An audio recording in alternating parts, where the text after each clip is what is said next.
Allez, bonjour à tous, c'est Matt, j'espère que vous allez bien. On se retrouve aujourd'hui pour faire une petite vidéo sur le SUI. Je pense qu'on va pas mal parler du SUI, peut-être du XRP, sinon je le ferai demain. Je sais que ça fait un petit moment que j'en parle, mais il va falloir que je le fasse quand même. Mais on va commencer bien sûr avec BTC qui repasse au-dessus de son nuage H4. On en a parlé l'autre coup. Donc le nuage rouge de suite tendance qui a très bien marché. C'est vrai que bon, c'est un nuage de suite tendance, donc actuellement on est plus dans un range, donc méfiance. Le fait est qu'on est quand même repassé en dessous.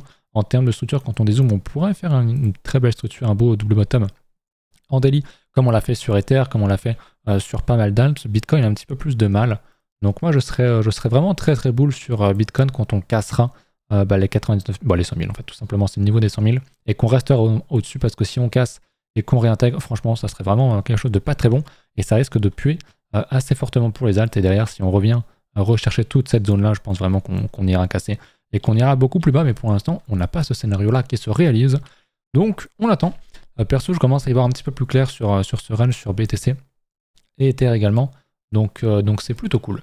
Au niveau d'Ether, pareil, ce que je vous disais, du coup, on a bien cassé ce fameux niveau-là en H4. Il y a pas mal de positions qui s'ouvrent sur Ether et sur les alts de manière générale, sans avoir un funding complètement délirant non plus. Donc, c'est quand même quelque chose qui est quand même plutôt bon signe.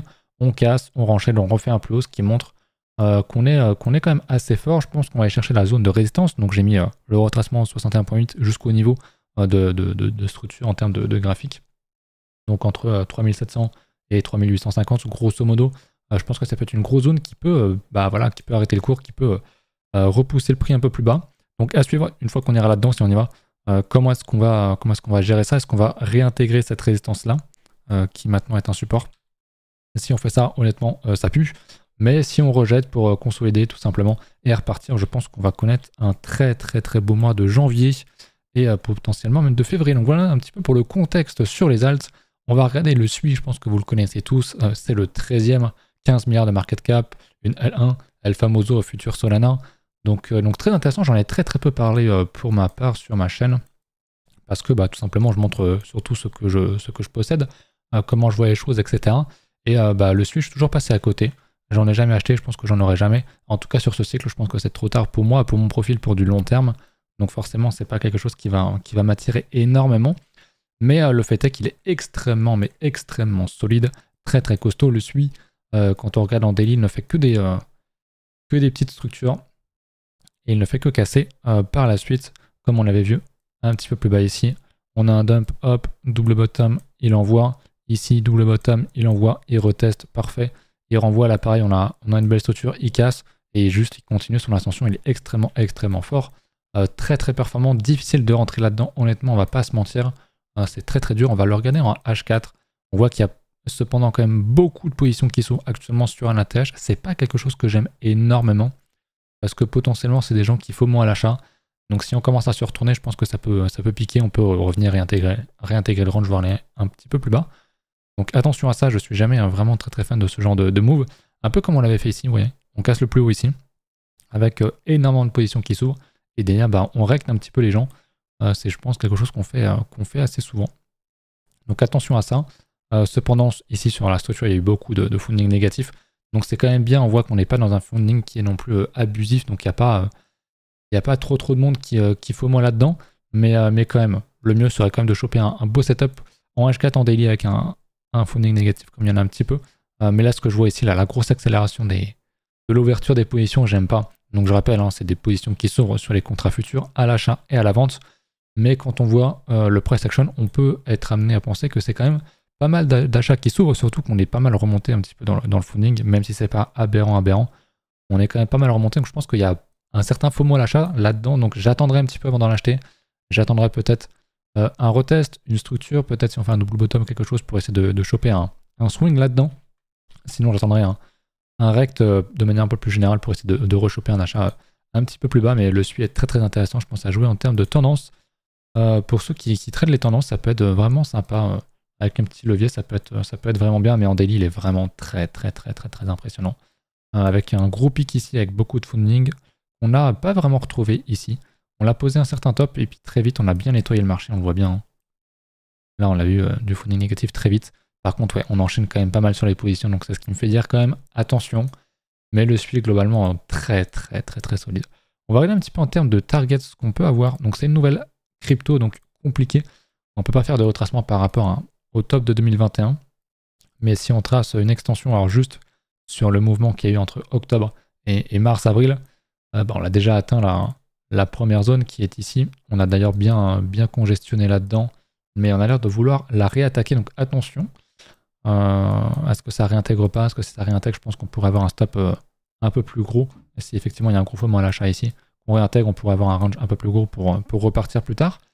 Mais le fait est qu'il est quand même très très impressionnant.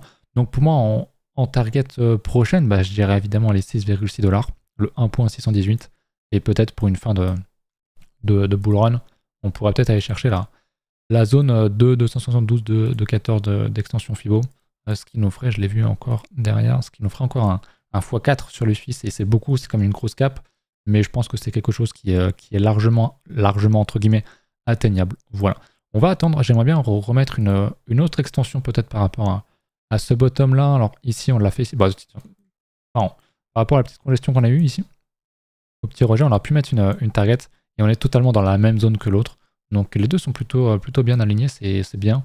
Mais effectivement, si jamais il y a un petit dump, une petite correction comme ça, et ça nous permettrait d'avoir du coup une nouvelle zone ici pour avoir une target un peu plus intéressante peut-être, mais pour l'instant il n'y a rien.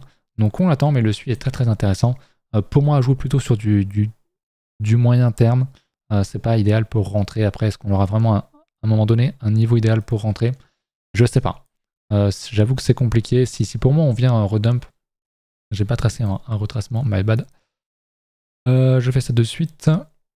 Par rapport au bottom jusqu'au top qu'on a ici, n'oubliez pas que des alts, les grosses peuvent assez facilement venir rechercher le 38.2 de retracement, donc en linéaire. Donc c'est pas impossible que le suivi revienne à 3,4 $. Honnêtement, c'est pas impossible du tout. Si jamais effectivement le scénario d'un dump sur BTC arrive, effectivement je pense qu'on risque d'avoir pas mal de sang ici et qu'on puisse venir rechercher la zone 38.2 à 50% de retracement de Fibo. Ce qui nous amènerait à l'heure actuelle avec le top qu'on a actuellement, parce que si on continue de monter, la zone monte avec, bien sûr. Mais ce qui nous amènerait actuellement, si on a un top ici, un achat entre 3,4 et 2,8 $, ça me semble être intéressant. Donc voilà, on va attendre. Mais pour l'instant, il est très très strong, ça, il n'y a rien à dire. Là-dessus, honnêtement, un gros respect au SUI. Une des dates les plus fortes, une des majors les plus costauds. Très franchement, une fois que ça part franchement. Et on ne se retourne pas. On va regarder... allez, on va regarder XRP et XLM. On va commencer avec le XLM. Qui est aussi très intéressant. Donc le Stellar, les deux sont liés, globalement. Les deux bougent bien ensemble. Donc le Stellar qui date un petit peu, on voit qu'on est sur une très très grosse résistance plus long terme. Si je devais la tracer comme ça, je le ferais peut-être comme ceci, voilà. Donc c'est quand même quelque chose de très dossier, je pense qu'il fera un ATH all time, très clairement le Stellar, donc très très intéressant. Je tracerai en target, peut-être par rapport au bottom 2020. Jusqu'ici une petite extension, pour moi ça serait vraiment là une très bonne target, ça lui ferait un x4 encore, un peu plus de x4, sachant qu'on pourrait aller même encore plus haut. Alors j'ose pas prendre une target vraiment plus lointaine en prenant ces plus bas là ici et en allant chercher une zone un peu plus lointaine. Je vais quand même laisser le Fibo, mais là ça lui ferait quand même un minimum un x10, un x11, donc ça me semble être quand même vraiment beaucoup trop. Je viserai pas du tout ça, mais je pense qu'un XLM à 2 $, c'est quelque chose qui est tout à fait envisageable sur ce cycle très largement. Si on zoome maintenant, on se met en linéaire, on voit qu'on est venu d'up, ce que je vous disais tout à l'heure, par rapport au retracement. Alors je l'ai mis où par rapport au bottom du cycle? Ok, c'est très bien. On est venu chercher quoi? Ma zone 38.2 à 50% de retracement Fibo. On a même poussé un petit peu sous le 50%. Et qu'est-ce qu'on a fait? Alors petit TD9 qu'on a ici. Mais sinon, petit bottom, petit double bottom comme sur pas mal d'alts. Donc ça commence à envoyer, donc très intéressant honnêtement. Petit setup de continuation sur le Stellar, j'aime vraiment bien. Très très intéressant ce qu'on voit ici. Et quand on a un Stellar qui performe, c'est qu'en général, le XRP est tout aussi intéressant. Ils ont vraiment la même tronche, c'est aberrant. Pareil en termes de target, j'avais déjà tout tracé il me semble. On va se remettre en log pour avoir une target par rapport au bottom de 2020 jusqu'au top qu'on a tracé ici. Ça nous amènerait à $1 entre 4 et 6 $. Pour moi, c'est quelque chose qui est largement, vraiment largement atteignable. Je serais très étonné que XRP n'aille pas au moins à 4 $ sur ce cycle, voire même 6. Je pense qu'un 10 ou un 11, un 10 serait déjà une très très bonne target. Ce qui me serait une target entre guillemets maximal pour ce cycle où j'irai pas forcément chercher beaucoup plus haut, sauf s'il explose vraiment rapidement. Mais si dans 6 mois il est encore sous les 10 $, je pense pas qu'il aille beaucoup plus haut. Mais voilà, pareil, je vais pas mettre une extension du bottom qu'on avait eu ici en 2016 jusqu'au top de 2017. Ça nous enverrait un XRP entre 17 et 46 $. Je pense que c'est vraiment trop en termes de capitalisation, etc. Ça lui ferait quand même un x7 ou un x17, x16, x17. Donc ça commence à être vraiment très imposant.